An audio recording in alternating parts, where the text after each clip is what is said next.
はい、どうもこんにちは。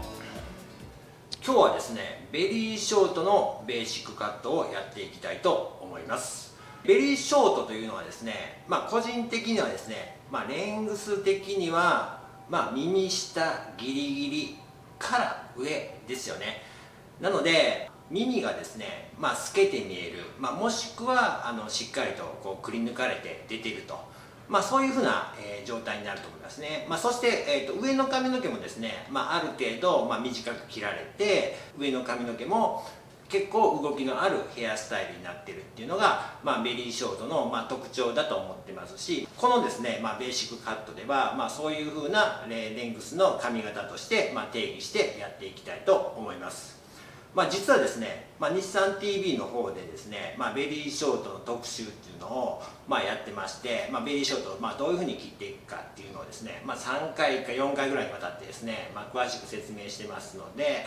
そちらの方も合わせて見ていただくと、より理解が深まるかなと、いうふうに思います。今日のところはですね、ベリーショートの典型的な髪型の切り方っていうところをですね、ベーシックカットということなんで、やっていきたいというふうに思っております。っていうことでですね、ベリーショートのカットを実際にやっていくんですけれども、今日はですね、右と左をちょっとですね、違うスタイルを作っていきたいと思います。ハンサムショートのベーシックカットの時もやったんですけれども、ベリーショートで覚えないといけないこのアウトラインの構成ですね。大きく分けて2通りありますので、それをですね、一緒にやっていくと、いう形でやっていきたいかなと思っております。具体的に言いますとですね、このアウトライン、この2つのアウトラインの切り方によって雰囲気っていうのはですね、非常に大きく変わってきます。ベリーショートの場合は。どういうことかと言いますとですね、こちらがこれ頭を横から見た図なんですけれども、一つはですね、右下ギリギリなんで、もみあげの長さがこれぐらいになりますよね。で、後ろの長さもベリーショートなんでかなり短い状態で切られている。で、この前から後ろまでをですね、僕のカットでよく使う技なんですけれども、湾曲した状態で切っていくわけですね。湾曲した前上がりの状態で切っていくと。これちょっと図で書いたらこうなんですけど、実際のカットをしてみるともっと角度がですね、こうついてくると。いう形になりますね。湾曲して右下ギリギリを通過するラインでカットすると。これはですね、湾曲してカットしてもですね、こちらのこの生え際のこの形ですね、このいびつなこの形がありますので、これにかなり影響されるんで、実際にはですね、こう湾曲した仕上がりにはならないですね。ちょっとやっぱへこんだりとか、セニング入れることによって、かなりこの生え際の形っていうのが、表面に出てくるという感じになりますね。それでもこの湾曲して切ることで、ベリーショートなんだけれどもちょっとフェミニンテイストな感じに見えるようになると思います。後で見比べてみたらすごく分かりやすいんですけれども、そしてですね、もう一つはこのボーイッシュな感じのベリーショートですね。いわゆるこう耳がくり抜かれているようなカットの切り方をやっていきたいと思います。こちらもですね、かなり注意事項がありますので、そこをちょっと押さえていくんですけれども、形で言うとですね、このような感じで、もみあげから、耳がくり抜かれていって生え際に沿って、アウトラインが走ってきて後ろにつながっていくと、こういう状態ですね。だから赤のラインと青のライン、形としてはこれぐらいの違いが出てくるんですけれども、非常にですね、この横から見た違いだけじゃなくてですね、前から見た違いもものすごく大きな違いになってきますので、この2つの切り方を覚えて雰囲気の切り分けっていうのをやっていきたいなと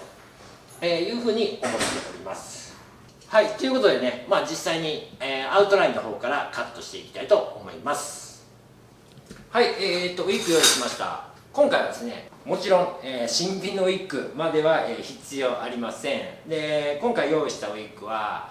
ウルフカットをカットしたウィッグですね。はい、ショートボブとかでもいいと思うんですけども、ある程度短くなったウィッグの方が、切りやすいんで、そういうウィッグを用意してもらえればいいかなと思いますね。では実際に切っていくんですけれども、まずはですね、後ろのアウトラインから適当な長さに切っていきましょう。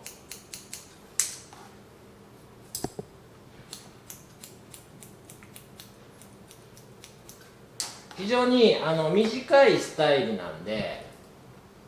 もちろんですね、チョップカットの方が後々楽になってくると思いますね。なので、チョップカットでアウトラインを切っていきます。この時点では適当に切っててもいいですね。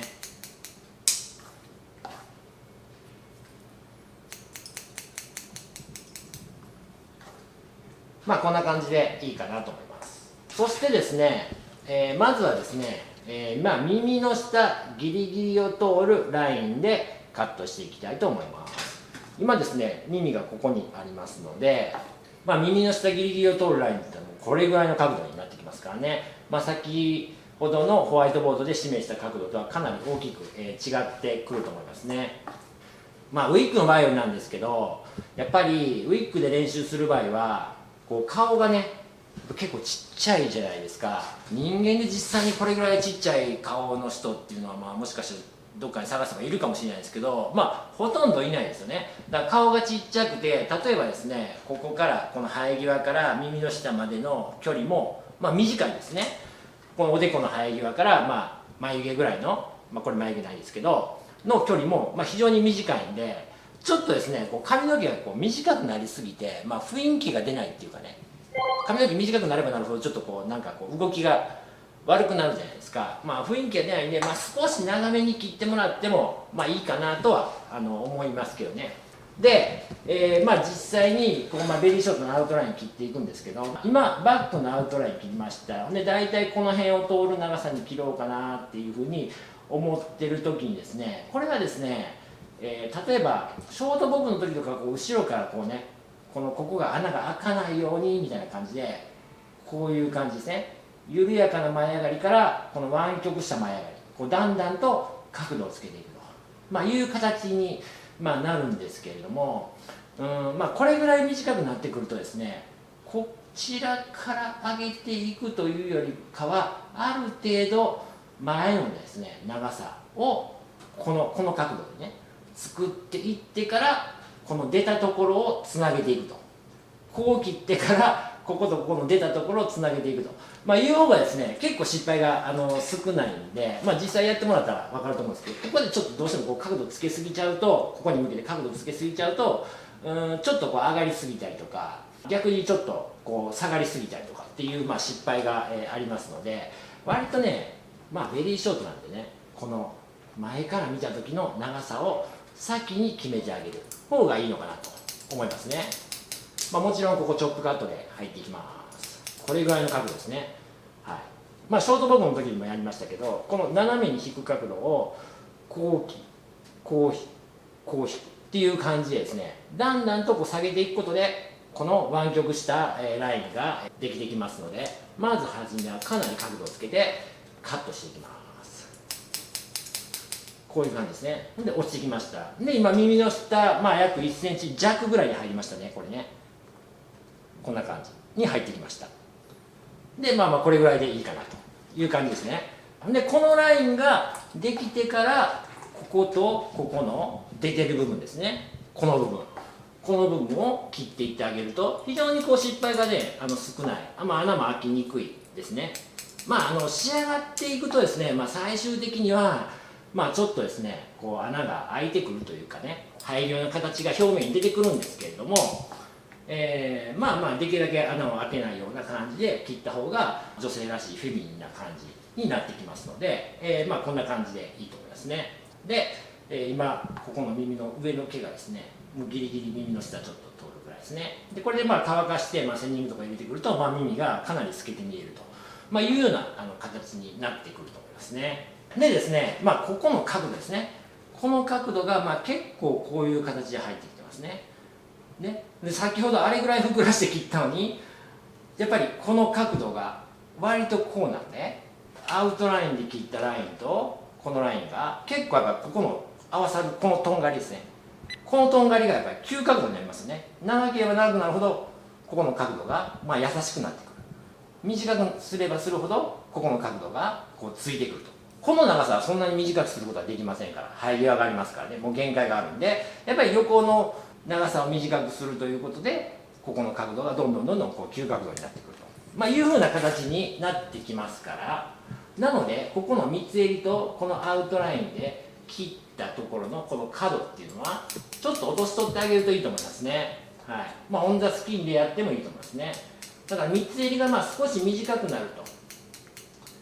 三つ襟もこのアウトラインのこちらへのこの前上がりにつなげていくのに使っていくと、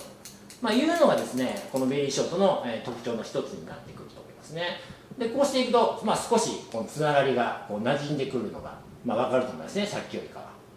でこの耳をこの出さないカットラインですね、出さないカットラインの、ベリーショートの場合は、少し、インサイドグラデーションも入れておくと、さらにこう馴染みっていうか、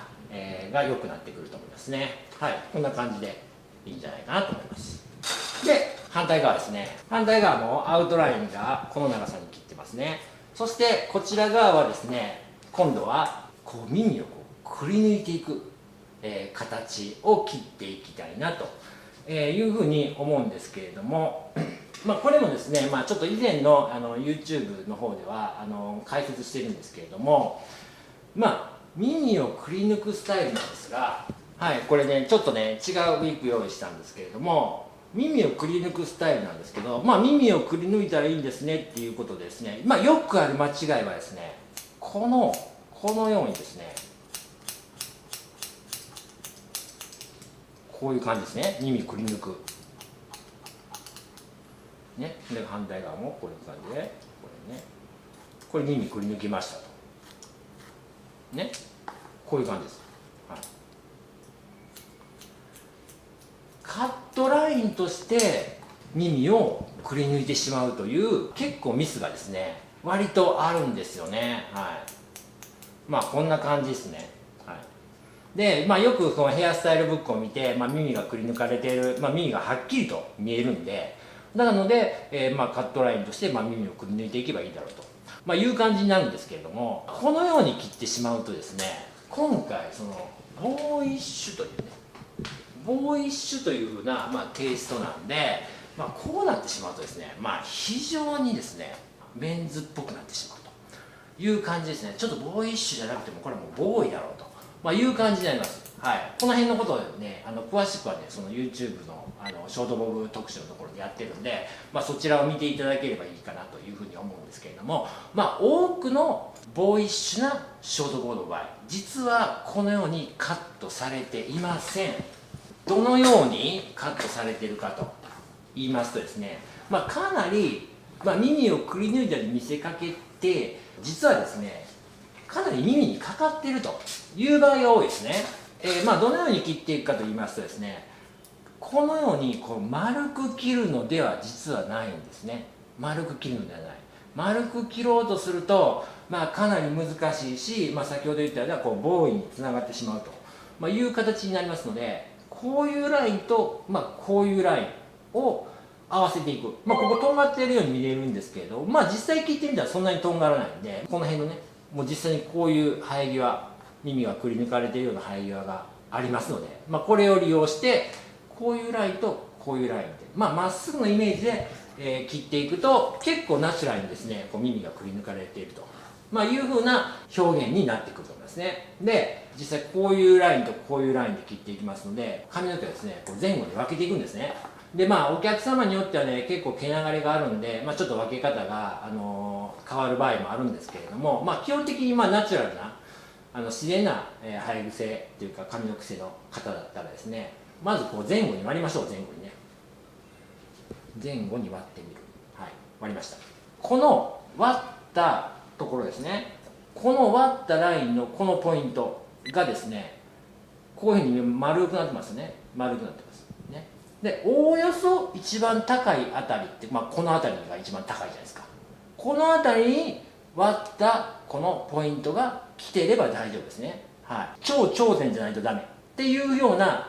感じではないんですね。おおよそこの辺りに来ていればバランスは取れるということですね。じゃあここをじゃあどういうふうに動かすのかっつったら、それはですね、そのお客様の生えてる髪の毛のバランスとかね、例えば後ろが多い人とか前が多い人とかね、よく、その辺のこの生えてる量っていうか、髪の毛の生えてる範囲の違いとかもありますので、そういうのによって、多少1センチぐらいはですね、こう動かすことができる。そのバランスを見て決めていけばいいわけなんですけれども、とりあえずですね、この前後に分けた状態でこのポイントがおおよそこの辺のこの生え際の高いところにあれば、それほどですね、バランスは狂ってこないというふうになってきますので、そこをですね、注意しとっていただければいいんじゃないかなと思いますね。はい、で、この長さをまずこういう角度で切っていきましょう。でまずはね、適当に切ります。長めで適当に切る。こういう感じね。でもちろんまだ長いわけですね。はい、で、もう一回ですね。これで大体自分の雰囲気が合うところぐらいまで切っていきます。このようにね。特にこう丸くする意識もなく、まっすぐのイメージでいいと思いますね。ある程度の長さのところまで切っていきます。はい、こんな感じでいいんじゃないかなと思います。とりあえずは。先ほども言いましたけど、人間の場合って割とここの距離ってあるんで、髪の毛はこうなんていうかな、こうしっとり動いてくれる、距離感があるんですけど、ウィッグの場合は非常にこう耳もちっちゃくて顔もちっちゃいんで、このウィッグで耳がはっきりと見えるような表現にしようと思うと、結構髪の毛を短くしないといけないんで、ちょっと動きの出方が悪いと思うんで、ウィッグで練習する場合は少しこう長めの感じでやっててもいいと思いますね。で、反対側ですね、後ろ側を落としていきます。さっき切ったところがここに見えてますから、ここに見えているところとこの三つ襟の部分ですね、ここをですね直線的につないでいきます。つないでいきます。これはですね、耳がくり抜かれてるわけですから、今までこうショートボブとか、その先ほどのね向こう側のカットとか、ここに穴が開かないような感じで、湾曲したラインっていうのを意識してきましたけれども、これはもう耳をくり抜くという、スタイルなんで、そんなこと考えずにとりあえず直線で切っていくと、ナチュラルにこんな感じですね、こう耳が、見えてくるような、今これちょっと長いんであんま見えてないですけど、こうセンディングとか入れて、スタイリングしていくと、かなりこれで、耳が見えてくるような、感じになると思いますね。なのである程度耳がかかった状態でこうとこうで切っていくと、いう感じですね。あんまり長すぎたら後でもう一回切り直しできますからね。しかしながら、短く切りすぎると当然直すことができなくなってきますから、こういうふうに切ることによって、かなりボーイッシュな雰囲気っていうかテイストが、出てくると思いますので、あとはですねこうカットを進めながら前から見た時のね感じですよね、そのお客様のその顔とかその髪質によってこう醸し出されるこう雰囲気っていうのがあるんで、それを見ながら、もう少し短く切りたかったら同じように長さを詰めていけば、耳が出るタイプのこの雰囲気っていうのが合わせられやすくなってくるというふうに思いますね。はい。ということでこれで、アウトラインが完成になります。はい、アウトラインが完成しましたら、今後ろ切ってアウトライン切っただけなんで、ここのネープの部分ですね、ネープの部分に、グラデーションを、入れておきたいと思います。で、このグラデーションを何度で入れていくのかっていうのも、これもね、スタイルとかお客さんのその髪質によって、変わってくるんで、何とも言えないんですけど、ベリーショートの前はですね、やっぱりある程度、上の長さも、短くしていくと、いうふうな、前提がありますので、高めの感じっていうかね、今回の場合だったら、僕は60度ぐらいかなとは、思ってますけど、60度ぐらいのイメージで入れていきたいと思います。で、半分に割りますね。ちょっと分かりやすいように逆側見ておきましょう。で、センターから取っていきます。で、60度ぐらいなんで、基本的には、グ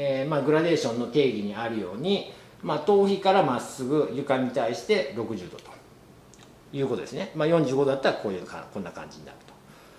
と。頭皮にまっすぐ引っ張ったものが床に対して平行だったらこれ90度という感じなんですね。でここが0度なんで、45度で60度という形になっています。なので、60度ぐらいのグラデーションって言ったらほぼほぼですね、このウィッグで言えばこの頭皮の向きに沿って平行に切ったら大体60度ぐらいになると、いう形になるんで、そんなイメージで切ってみてもいいんじゃないかなと思いますね。で後ろの毛を切っていきます。グラデーションに関してはね、グラデーションボブとか、ショートボブでも結構詳しくやってますんで、ここではそんなにやりません。はい、2枚目いきます。60度ぐらいですね。はい、こんな感じ。ここはタイトに絞るところなんで、ブラントカットでいってます。はい、いきました。で今2枚でだいたい三つ襟ぐらいまで来たんですけど、三つ襟を越えたらですね、こちらの穴を開けてない方ですね、穴を開けてない方は後ろに引いていきましょう。先ほど2枚目に切った位置ですね。ショートボブの時にもこういう切り方やりましたけど、2枚目切った位置のところに持ってきます。1枚目、2枚目、3枚目からは全部ここに持ってくると、いう形になりますね。そうすることによってこのアウトラインがしっかりと守られてきますのでね、はい、せっかくアウトラインに穴が開かないような形ですね。で設定したんですけど、グラデーション入れるときにですね、同じようにこっちからこっち進んでしまうと、ここを切ってしまうというね、感じになりますので、一旦後ろに引いていきましょう。こんな感じ。これで届くところまでやってくるね。もうそろそろ届かなくなってきますね。はい、届かなくなってきました。で、バックのグラデーションから、横の流れまでつながってきましたっていうことになってきますね。こんな感じです。一旦逃がして切ります。後でこちらに引っ張って、角を取るという工程も、あると思いますけれども、とりあえず今回の場合は一旦バックのグラデーションを入れるだけという形になりますね。そうすることによって今ここがかなり締まってきた。でかといってアウトラインにも穴が開いてないと、いうふうな状況になっているのが分かると思います。穴を開けないタイプですね。湾曲した、アウトラインの場合はこういうふうな切り方をやっていきます。で反対の方ですね。今度はこちらの、穴を開けた方のタイプですね。耳をくり抜くようなアウトラインの方に、グラデーションを入れていきたいと思います。でこちらの場合はちょっと変わってくるんですけども、同じようにですね、このバックに60度ぐらいの高さで、ね、頭皮と平行ぐらいの感じですね。グラデーションを入れていきたいと思います。こういう形ですね。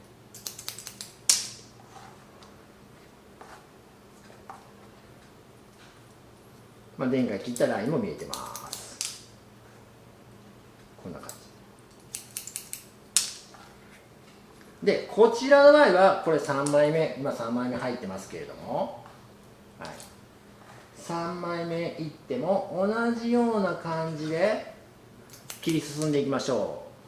う。ただここで切った今こういうふうにアウトラインが見えてますよね。このアウトラインを意識して割ってアウトラインをできるだけ切らないように、グラデーションを入れていきます。こういう感じですね。この毛流れに対してこういう感じで割っていきますね。こういう感じでこういう斜めで割りますと、ほらここにこれがね、ここですね、こいつらがアウトラインを構成している髪の毛ということになりますので、こちらに向けてですね、こちらに向けてちょっと上の毛はやっぱこう引いていきますけども、こちらに向けてグラデーションを同じように入れていく感じになりますね。こんな感じになります。そうするとですね、狙うところはですね、ここですね。ここにこの60度で入れたこの感じをこちらのこのヘムラインにも入れていきたいわけなんですよ。だから狙うところはここですね。だから上の毛は全部ここから持ってくるんじゃなくて、上の毛も全部ここに引っ張ってきたらいいわけですね。ここを絞ってくる感じになりますね。こちら側もやっていきましょう。このように取りまして、この辺りにもここですね、ここのヘムラインのところの、厚みを取っていくということですね。こんな感じで同じようにこういうふうに引っ張ってきたら、ちょっといらない部分が出てますので、こういうふうにカットしていきます。はい。で、耳の後ろぐらいまで切れてたら、あとはですね、ちょっとまだ前から削っていく部分もありますので、あとは置いとってもいいと思いますね。このゾーンですね。このゾーンを削っていくことが必要になってくると思いますね。これはですね、ここはですね、一応このくり抜くようなイメージでカットしてますので、ここも全部こういうふうに後ろに引いて、ここの厚みを残してしまうと、結構ですね、前から見た時にやっぱりこうちょっとね、ここの厚みがあることで後ろが重たく感じる、ちょっとウルフっぽく感じる、ちょっとかっこ悪いウルフですね。そんな感じになってしまいますので、この辺のタイトさですね、この辺のタイトさの感じをここまで持ってくると、いうことが一つ大事なことになってきますね。なので、その辺がですね、こちらと、こちらですね、耳をくり抜いたかくり抜かないかというね、こちらのスタイル全然変わってきますよね。ほら雰囲気がね、こういう感じ。ここがまだ残ってるわけですよ。後で削れますけど、でこちらはしっかりとここがタイトになってきてくるというふうな、形になりますからね、はい、全く雰囲気が、こういうところでも変わってくると、いう形になります。はい、ということでね、ここまでね、アウトライン2種類の切り方と、それに対しての、バックからの、グラデーションですね、ネープの締まる部分の、入れ方をやってきました。でこの次はですね、トップの長さの設定に入っていくわけなんですけれども、その前にですね、ショートボブとかの動画とかにも、ちょっと軽く触れてるんですけれども、やっぱり短い髪の毛と長い髪の毛っていうのはですね、ちょっと考え方が違う部分がありますので、その部分を少し説明したいと思います。例えばですね、長い髪の毛っていうのは、どうなってるかって言いますとですね、このような感じですね。基本的に髪の毛というのは頭皮から生えていて、で引力によってこういうふうに垂れ下がってきてるわけですね。垂れ下がってきてる。で全ての毛がこういうふうに垂れ下がってきてますね。例えばこのロングスタイルとか、ワンレングスとかでもそうですけれども、垂れ下がってきてる髪の毛が重なってるわけですね。基本的には重なってる。で重なったこの幅ですね、この幅が、いわゆる形となって、でその集合体が、髪型ヘアスタイルとなるわけですね。これ前から見ても同じことが、言えますよね。基本的に髪の毛っていうのは垂れ下がっていますので、その髪の毛同士が重なり合って一種のボリュームを作っている。そのボリュームをコントロールするのが、美容師の仕事であると、いう形になっているわけなんですけれども、例えばですね、メンズの刈り上げなんかを考えてみると、刈り上げというのはこの頭皮から、短い髪の毛を作っていくわけですから、髪の毛がこう立つわけですよね。立ってる。で髪の毛が立ってる全部ここまで立ってると。このように髪の毛が練って積み重なったものが形ではなくて、刈り上げというのはこの立ってる毛先ですね、毛先の延長線上というか、毛先のこのつながりというものが形となって、でそれが髪型としてフォルムとしてラインとして使われるという形になってくるわけなんですよね。でショートボブとか、今回の、ベリーショートなんかは、特にそうなんですけれども、こちらでもこちらでもなく、ちょっとまだ新しい概念というか、こちらとこちらのこう中間になるわけですね。これメンズのショートとかでも同じようなことが言えるんですけれども、センニングとかも入ってきますから、ある程度引力に負けてこう垂れ下がってくる毛があるんですけれども、その中にセンニングとかで短く切ることによって完全に立ってる毛があるということですね。だからこちらとこちらが混じってくるわけですね。混じってくる中で形を作っていくという必要があるということなんですね。なのでこういうふうに少しこう浮いた状態の髪の毛のつながりというものが髪型になるわけだから、だからそのお客様のこの浮き方っていうのが全然変わってくるわけじゃないですか。基本的に髪の毛っていうのは短くなればなるほど立ってくるわけですね。根元からこういうふうに上に向かって生えてますから、生まれたばっかりっていうのは立ってるわけですよ。それが長くなってきてだんだん引力に負けてこう、寝てくると。で寝た状態で積み重なって、この髪の毛のこの面ですね、面を使って形になっていく。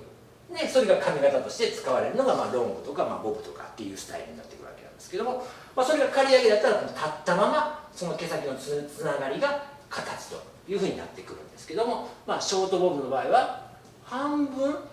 立ってて半分ぐらいちょっと寝てみたいな、そういうのがこう入り混じってくると、いう風な形になるんで、またこちらとかこちらとかっていうのとは少し違う概念でトップとか、バックですねをカットしていくと、サイドもそうですけどね、そういう風な必要があるので、その部分は少し押さえとってもらいたいなと、いうふうに思いますし、最もですねこのお客様のですねこの髪の毛の立ち方とか寝方とか硬さとか癖っていうものに左右されやすいっていうのがこのショートボブの特徴なんですね。刈り上げだったらもうバシンで切ってしまったら、これはもう柔らかい人だろうが硬い人だろうが癖の人だろうが、ほぼほぼ立つわけですよ、これぐらいの短さになったら。ロングになってきたらほぼほぼどんな癖の人だったとしてもほぼほぼですね、髪の毛寝てくるわけですよ。だからこの積み重なりの面を使って形を作る、刈り上げだったら毛先を使って形を作るっていう部分なんですけど、ショートボブはですねどの短さになれば立つのか、どの短さになってきたら寝るのかっていうのが非常にお客様によって違いがある。でそこをですね使ってヘアスタイルを作っていかないといけない部分がありますので、かなりですね僕がよく言う髪の反応っていうんですね、髪の毛を切った時に髪の毛の動き方が変わる、例えば立ってきたりだとかこう流れてきたりだとか収まってきたりとか跳ねてきたりとかっていうふうな髪の毛の動き方が変わるのを、僕は髪の反応っていうふうに呼んでるんですけども、その髪の反応をですね見ながら確認しながらカットを展開していかないといけないっていうのが、この特にベリーショートではものすごく重要なポイントになってくると思います。その部分をですねちょっと見てもらいながらカットをしていきたいと思います。はい、ということでね、今こちらがアウトラインを左右ちょっと違う感じですけど、切った状態の形になるんですが、このですね、上の部分をどのように切っていくか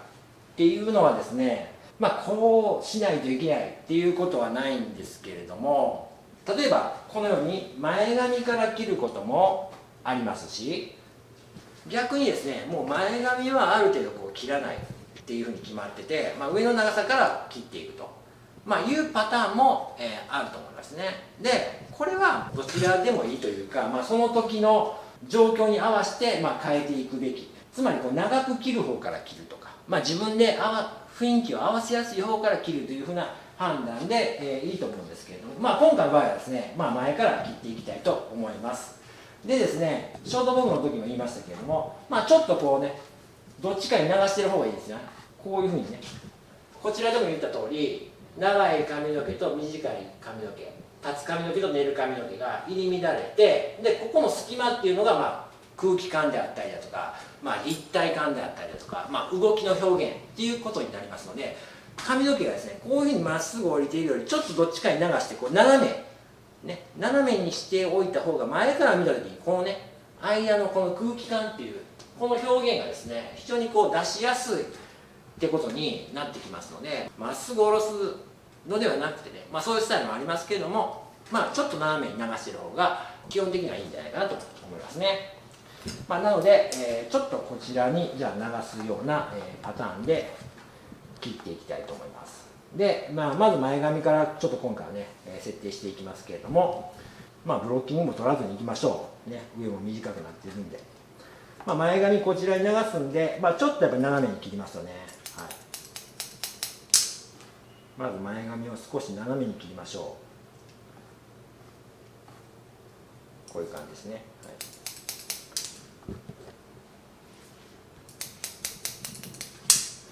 はい、アウトラインと同様、チョップカットで切ってる方が後々セニングとかも楽になるんじゃないかなと思いますね。でまず前髪を自分のイメージに合うような長さ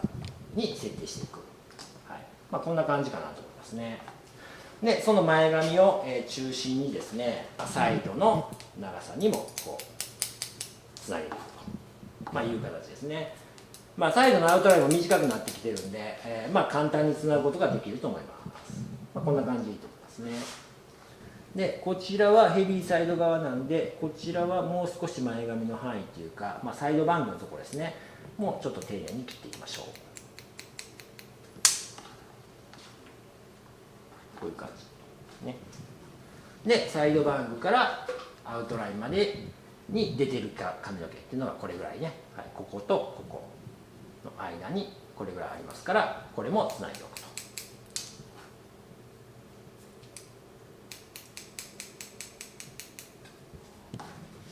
はい、こんな感じで、フェイスラインがとりあえず設定しましたという形になってきますね。でこういうふうにしてくると、だんだんとベリーショートの、輪郭が見えてくると。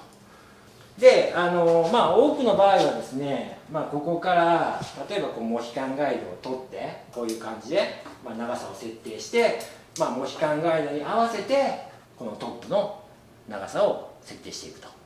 いう形が多いと思うんですけれども、個人的にはですね、モヒカンガイドはこのベリーショートに関して言うとあんまり取らなくていいかなと思いますね。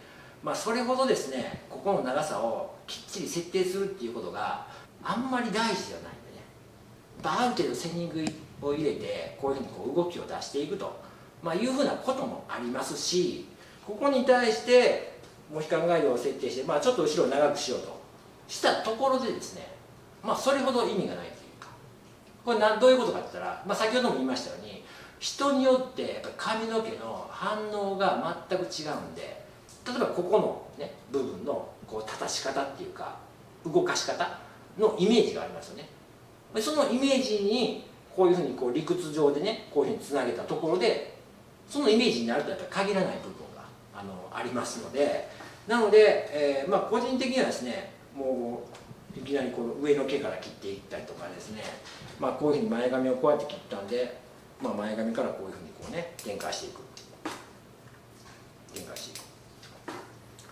ていうふうな感じですね。ここの空間に自分はこれぐらいのラインで切ろうかなみたいなのをイメージして、それに対してこういうふうに指を置いていくと、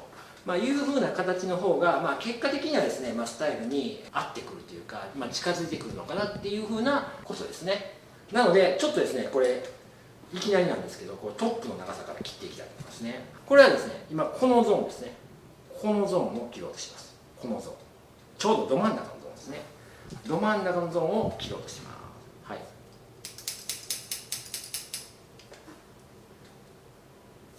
もうちょっと短く、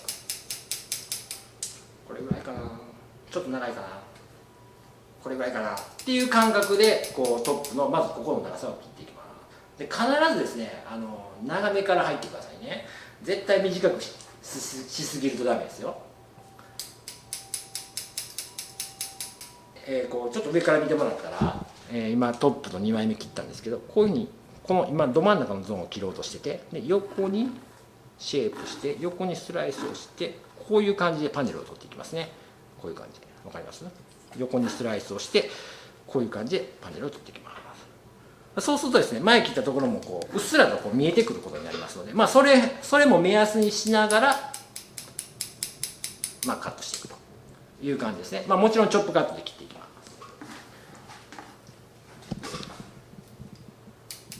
す。だからですね、これがですね、前髪まできっちりつながなくていいということですね。この縦に取った時に前髪まできっちりつながなくてもいいということですね。はい、どっかに長い部分があってもいいということですね。例えばトップが短くてちょっと前が重たいスタイルだとか、前が短くてちょっとトップが長いスタイルとか、前とトップが短いんだけどちょっとこの中間が長いスタイルというふうな感じで、そういうふうにここにですね、結構いろんなラインを作ることで、結構上から見た時の表現っていうのがすごく変わってくるんですよね。だからここを直線的にモヒカンガイドでつなげちゃうと、なんていうかな、遊びがないというか、調整幅が非常に少なくなってしまう。自分でこうやって鏡見ながら切りながら、これ今一番上の毛はこれぐらいでいいかなとか、この辺の毛はちょっと長めに置いておこうかなと、そして前髪につなげていこうかなみたいな感じしてくると、これよく感じた時にね、トップは短いんだけどちょっと中間長くて前に向かってまた短くなる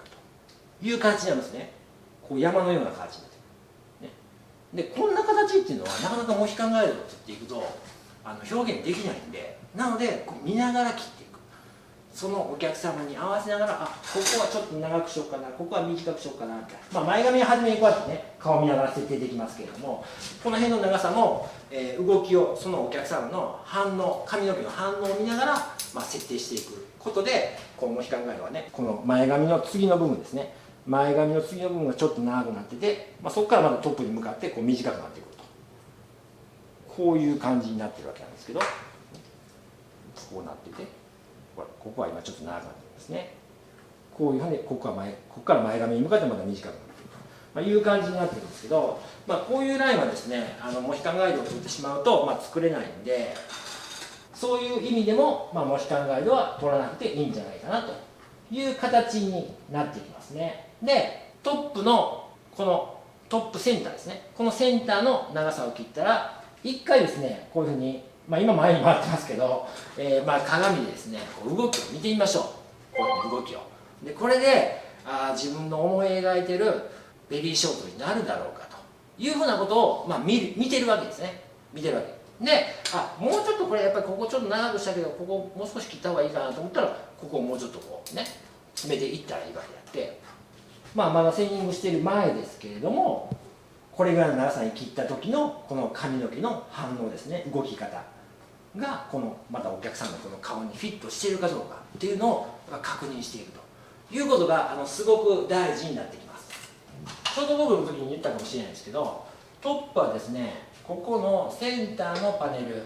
そしてミドルセクションのパネル、そしてサイドのパネルですね。これが左右にありますから、この5パネルで考えていきますね。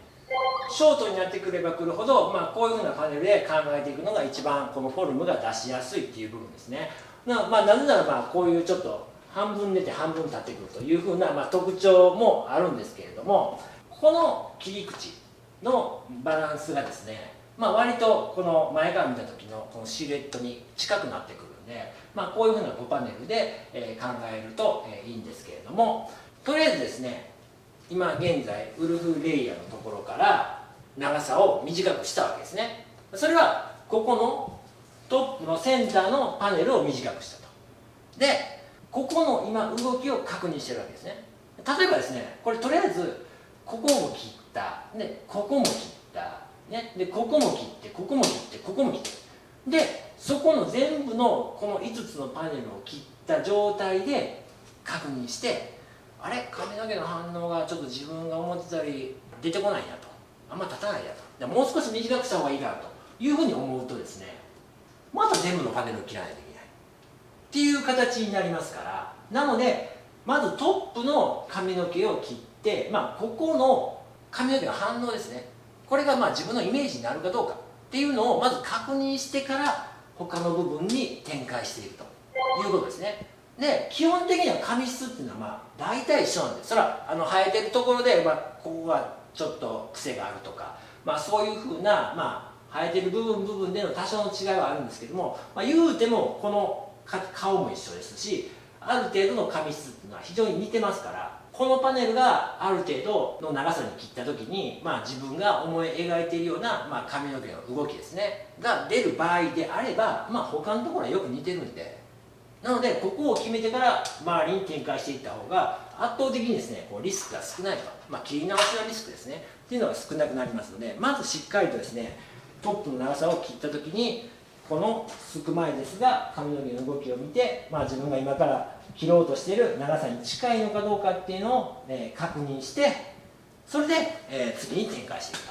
と、いう形になりますね。ちょっと今こうやって見た時にもう少し切った方がいいかなっていうふうに、僕のイメージですね、もう少し切った方がいいかなっていうふうに今思ってますので、もうちょっと切っていきたいと思いますね。あと1センチぐらいかなって感じですね。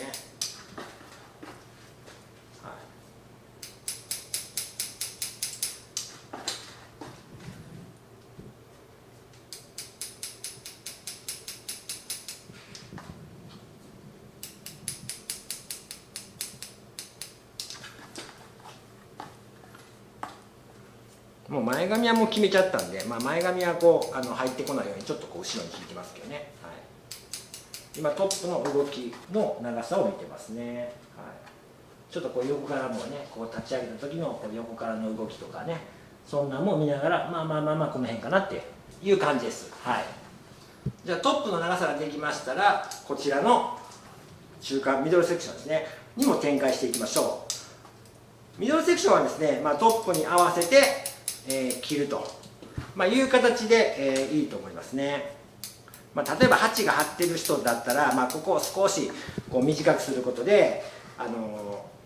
シルエットを良くすることができるんですけれども、その辺のところはですね YouTube の、ベリーショート特集で、解説してますので、そちらを参考にしてもらえればいいかなと思いますね。でこう切ります。でこれでまた鏡を見まして、当然ねここ切って、ここ切ったんで当然これが重たいわけですね。これもですね、ちょっと今さすがに重たすぎるんで、とりあえず切っときましょう。はい、ここに角が出てきているはずなんですよね。ほらアウトラインがあって、ほら今ミドルセクション切ったんで、ここにいっぱい角が出てきていると思います。でこれもですね、とりあえずは取りすぎないように取っておきましょう。ショートボブの時にも言いましたけれども、ここのポイントはね、ものすごく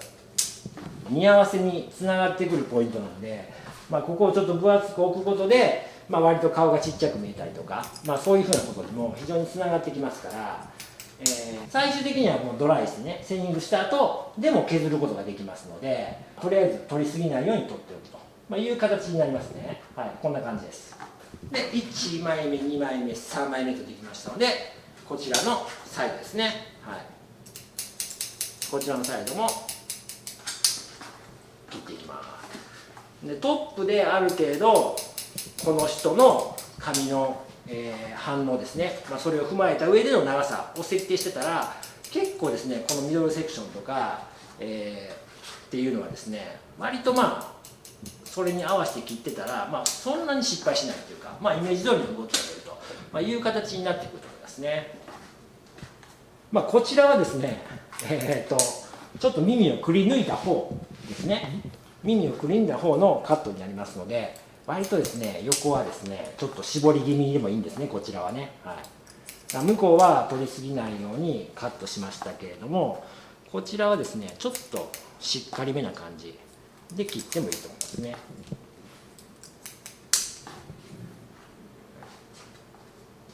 はい、できましたね。でそうすると次は、バックですね。今前を1枚目2枚目3枚目4枚目5枚と切ったんで、バックのこのオーバーセクションですねを切っていきましょう。これも、トップの長さに合わせて、これに合わせて頭の丸みに沿って短くしていきます。ちょっとこっちにミドルセクションの毛もぐっと上まで引いて切っていきましょう。これもいろんなところでやってるように、一旦上に引いて切る、届かなくしておくっていうことですね。このミドルセクションの毛を一旦逃がしてるわけですね。でここもですね、その後頭部の膨らみですね、結構お客様では欲しいと言われる方も多い部分ですね。この膨らみからのこのくびれは結構お客様にはすごくヘアスタイルとして大事にしている部分なんで、ここもですね、長めにまず置いておくと、いう形が大事ですよね。逃がしながら切っておく。でバックは輪切りでこうつなげていきます。はい、つながりました。で反対側ですね。反対側も切っておきます。この部分ですね。はい、ミドルセクションも同じとこまで引き上げてきて切っておくと。はい、つながりました。そうしますとですね、あとはこの切ってないところっていうのはですね、こちらのウィッグで言ったらこのバックのこのミドルセクションですね。このミドルセクションだけが今残していると、いう状況ですね。この感じで、全体の雰囲気を見てみてどうですかね。もうでもあんまり切るとこなかったりしますよね。割ともうなんかステンディング入れたらまとまってんじゃないのみたいな、感じに見えますね、こちらの場合はね。はい、でこちらの場合もちょっと穴が開いてない状況なんですけども、別にそんなミドルセクション切らなくてもね、あれいいかなという感じになってきてると思いますね。はい、このミドルセクションの長さはですね、このベリーショートにおいてはかなり後頭部の、丸みですよねに、直結していきますので、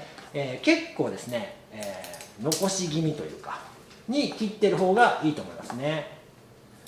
はい、もうあんまり切るとこないんですけど、ちょっと角だけ取っている感じですね。こうやってウェットですけどこうやって下ろしてみた時にあんまり取るとこないなっていうふうに判断すれば今こうやってちょっと横に引いて少し角だけ取ると、いう形でいいと思います、こんな感じですね。これでですねある程度今回イメージしているベリーショートの、輪郭、ベースカットですね、が終了になります。で、乾かす前にですね、ある程度ちょっとセニングで少し軽くしておいた方が、ショートカットになってくればくるほどですね、セニング入れないで乾かしちゃうと本当にポンとこう膨らんでしまうという形になりますので、ある程度こうセニングを入れていきたいと思います。でショートカットになってくるとですね、ウェットでの感じとドライの感じっていうのが、そんなに違いがなくなってくるんですね。ロングの方が、ロングというかちょっと長くなってくればくるほどちょっとこうウェットの時と、乾かした時っていうのはすごくこう違いが出てくるんですけどもね、例えば坊主頭なんかだったらめっちゃ短いからウェットの時とドライの時と完全に一緒じゃないですか。っていうことで髪の毛が短くなればなるほど、ウェットの時とドライの時とのこの形の違いっていうのがすごく少なくなってきます。で短くなればなるほどこの隙の量っていうのが多くなってくる部分もあるんですね。なので、ちょっとですねウェットですけれどもこういうふうに形を感じながらセニングを入れておくという形ですね。今ちょっとセニング欲しいところですね。この襟足の部分を締めたいで少しセニングを入れていきましょう、こういう感じですね、ここもですね一応穴を開けないように切ってますがすいて乾かしてある程度こう耳が透けてくるぐらいというふうな、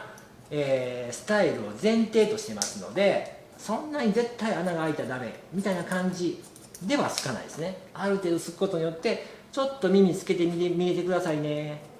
っていうイメージで今やってます。なのでこのヘムラインの部分をですねちょっと今タイトにしているという形になりますね。後頭部の丸みは、ある程度、置いてた方がいいんで、後頭部の丸みに関しては少し、毛先をすくだけにしておきましょう、こういう感じですね。で顔周りは割と短くしましたので、ちょっと軽くしておきましょう、このようにウェットでもある程度この自分がイメージしている形に近づけていくことでショートヘアの場合はウェットとドライした状態がそんなに変わらないんですごくこうドライカットのセニングも楽になってくると、いう形になりますね、こんな感じでだんだんとちょっと形が近づいてくるという感じになりますね、反対側ですね。こちらは耳出した方ですので、しっかりとヘムラインは逆にこう突っ込んでついていくという形ですね。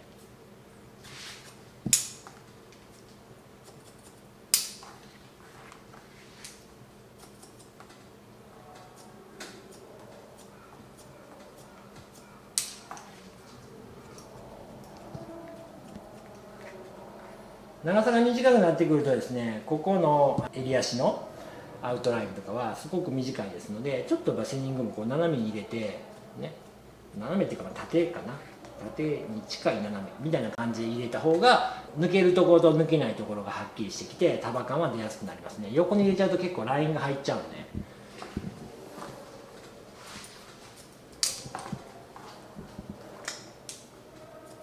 ウェットでも形を意識しながらすいていきます。チョップカットで、なじますように切ってはいますけれども、それでもやっぱセニング入れた方が圧倒的にこの肌にこう沿ってくるっていうか馴染んでくる柔らかさが出ますんで、ウェットでもすいていきます。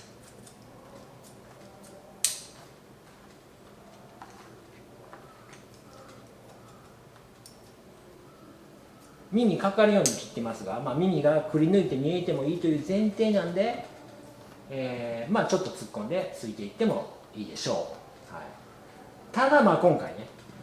ウィッグなんで本当にこう耳が見えるようについてしまう切ってしまうとちょっと長さが短くなりすぎてて、その髪の毛が、さっき言ったみたいにそのね刈り上げの時みたいにこう立ってくる状況になりますね。その髪の反応がね。なので、今回ウィッグということで、少し長めに設定してますね。耳をこうくり抜くようなカットをしてるんですけれども、ちょっと仕上がり的には耳がかかるような感じになるかなと思いますね。はい、耳出す方の感じも、こんな感じでちょっと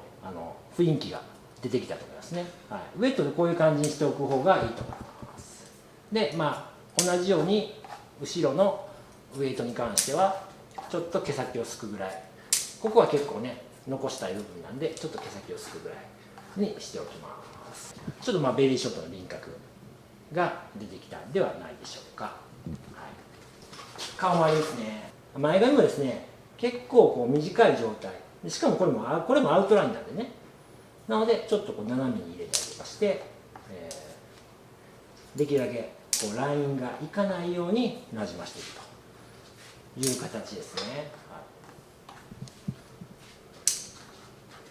こういう感じです。ドライでももちろん質感出していきますので、そんなにウェットで突っ込みすぎないようにはしないといけません。で、残りはこのトップの前のこの上のゾーンですね。上のゾーンは切った通りにですね、引っ張って、毛先を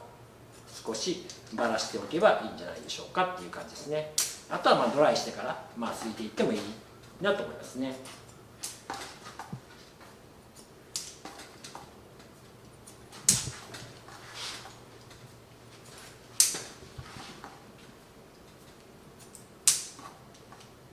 だんだんとねこういうことをこう考えて切っていったら、ウェットでどこまで突っ込んでいいかとかっていうのはだんだんと分かってくると思いますし、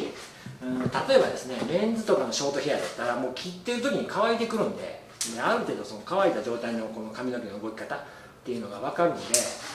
もうそのままもうセニングでこう突っ込んだりとかっていうふうにする場合もありますね。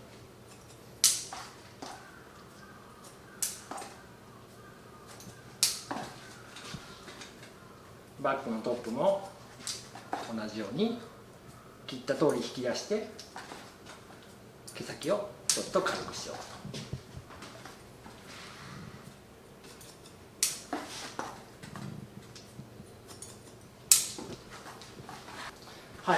こんな感じで、ちょっとベリーショートの、ウェットカットが、終了しましたんで、これでですね、一度、乾かしてドライカットをやっていきたいと思います。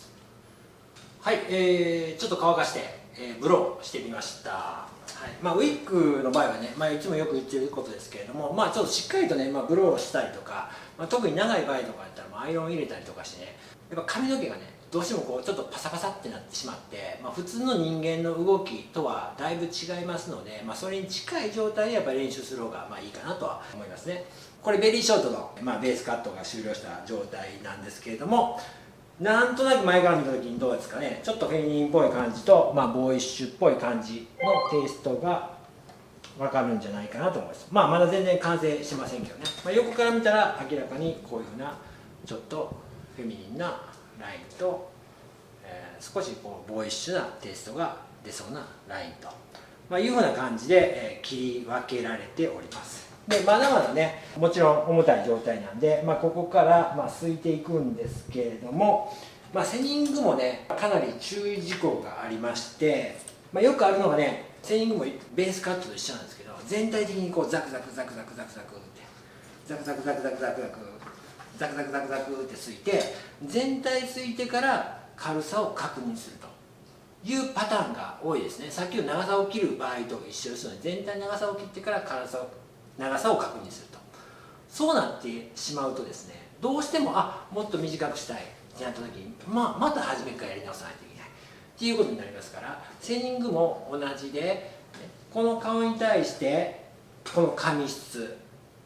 そこで自分が求めてる動きとか軽さがあるわけですね。でそれをですね、一つの例えばこのゾーンこのラインで一旦ある程度出してみるわけですよ。ある程度出してみる。でここである程度自分が求めているような軽さとか動きの感じが出せればですね、ならこちらとかやっぱりこのすく量がね似てきますから、全体すいてからもうちょっとすこうかなと思ってまた全体すくっていうふうにするよりかは、ある程度ですね一つのラインに対してね完成させてから次へ行った方が絶対的に効率がいいですよね。はい、で今このラインって言ってますけど、このね毛流れあるでしょ。その毛流れに対してですよ、空気感とかショートボブの軽さ、動きを出すということはですよ、毛流れに対して作っていくってことがやっぱ大事なんですよね。このような感じでこの動きとか軽さっていうのは出てますから、だから長い毛の中に短い毛を入れ込んでここに空間を作って、それを軽さとか立体感、動きとして表現すると、いうふうな形が、このレングスでのね動きの出し方になってきますので、なのでこの束に対してね、この後ろの毛に対して短い毛で、短い毛に対して前に長い毛っていうふうな、このあるところとないところっていうのを持ってくることでこの立体感が出てきますから、なのでこの束に対してすいていくっていうことが大事ですよね。はい、ちょっとだからこういうふうにちょっとこう抜きながらね、ないとことあるとこ、ないとこあるとこ、ないとこってすいたりとかねしながら、ちょっとイレギュラーにすいて、こういうふうにこう自分で髪の毛を触って動かしてみて、そこそこのいい動きが出るかなみたいな感覚を作っていくわけですね。である程度ここのラインが終了したなと思ったら、他に展開していったら、大体出し方が似てくるんで、素早くですねこの立体感、今回自分が求めてる動きっていうものが出せるというふうな感じになってきますね。だから僕はですね、大体、トップのセンターのあたりですねからこちらのヘビーサイドのこちらの重い部分にかけて、まずある程度のセニングですねを入れていって動きを見ることが多いですね。はい、でこれぐらいの長さになってくると、特にこういうふうにめくって割と中の方ですよね、ちょっとたつきを作っていってあげないといけないということになりますから、ある程度中の方にちょっとセニングを入れ込んでやらないと、この浮く毛がね、この長い毛を動かすためのこの浮く毛が作れないですから、ある程度中の方に入れていってあげると、立体感とか動きっていうものが表現できることになってきますね。はい、これ今セニングでやってますけれども、もちろんこのようにですね、このドライカットシザーズでこういうふうにやっていくと、よりメリハリもつきやすいし、立体感とかっていうのも出てきやすいという形になってきますね。前髪もこういうふうなドライカットシザーズでこういうふうに、前髪は下に毛がありませんから、この横に対してあるとこないとこ、あるとこないとこっていうふうに作ってあげることで、よりこう束感が出てくるという形になってきますね。はい、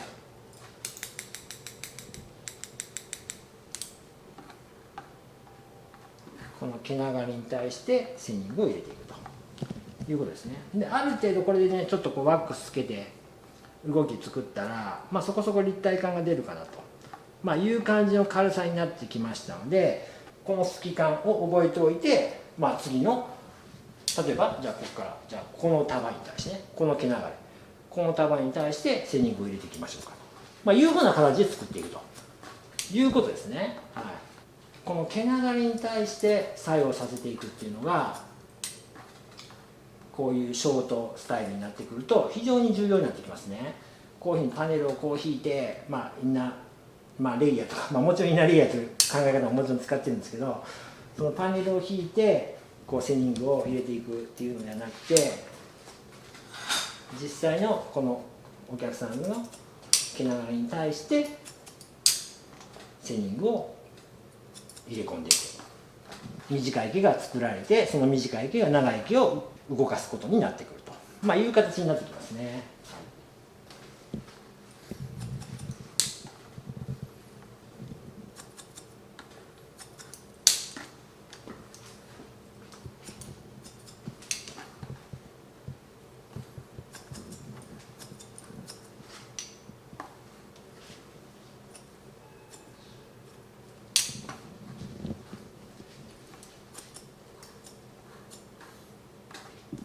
常に毛束を触りながらスタイリングをするようなイメージで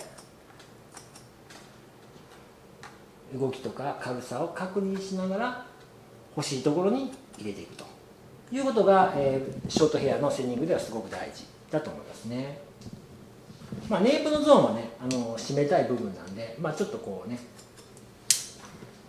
あんまり中の方をすいちゃうとちょっとこうたつきができてねネイプが浮いてくると、いうことになりますので、締めたい部分なんでちょっとこういうふうに引っ張って毛先をこうすいていくと。でここのアウトラインの周辺は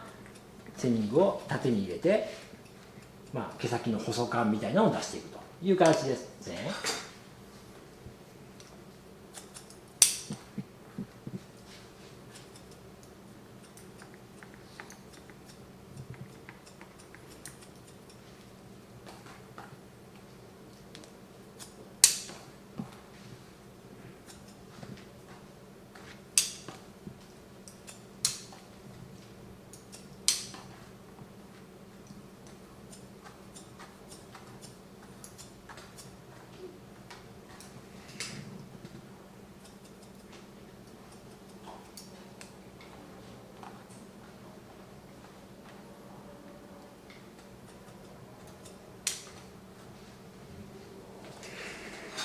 結構ショートヘアの場合って、この辺のね生え際の毛流れとかっていうのはもう本当に千差万別なんで、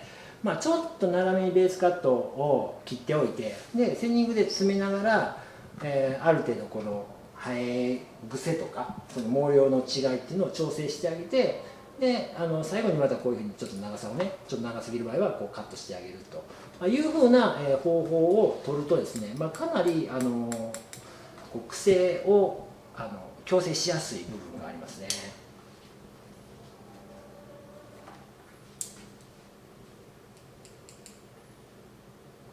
顔周りなんかは、ある程度こうベースカットで切ってますけども、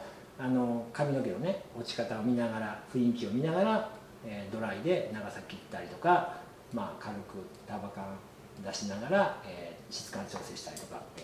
て、することがすごく大事ですね。ショートになればなるほど、ね、当然お客様の生えてるところから仕上がりまでの距離が短くなってきますから、当然お客様の生え癖とか頭の形、髪の癖などにですねすごく影響されやすくなってくるわけですね。なのでその理屈でカットするのではなくて、ある程度理屈はもちろんあるんですけれども、最終的にはですねこの毛が落ちる位置に対して自分が反応していく。つまり見ながら、カットしていくということがものすごく大事になってきます。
はい、大体こんな感じでですね、思い描いているような軽さと長さ、動きみたいな感じになってきましたので、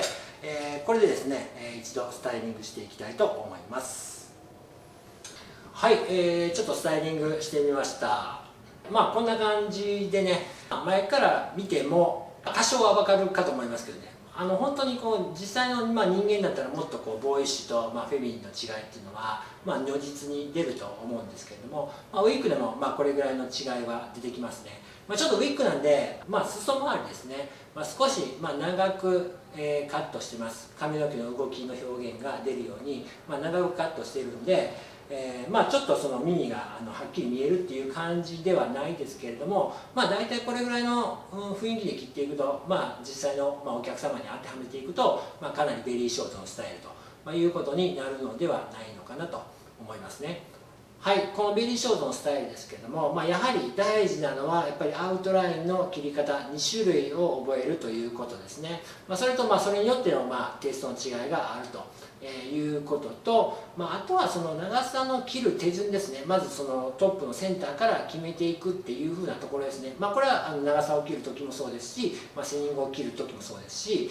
やっぱりそのお客様によってこの髪の反応がやっぱり全然違ってきますので、ある程度基準を自分で作った上で、そこである程度の髪の反応を確認した上で、そこから全体に展開していくという形でカットしていくとですね、非常にカットが無駄なく進むことができるんじゃないかなと思いますので、そんな感じで練習してみてください。はい、ということで今日はベリーショートのベーシックカットでした。ではまた次回のベーシックカットでお会いしましょう。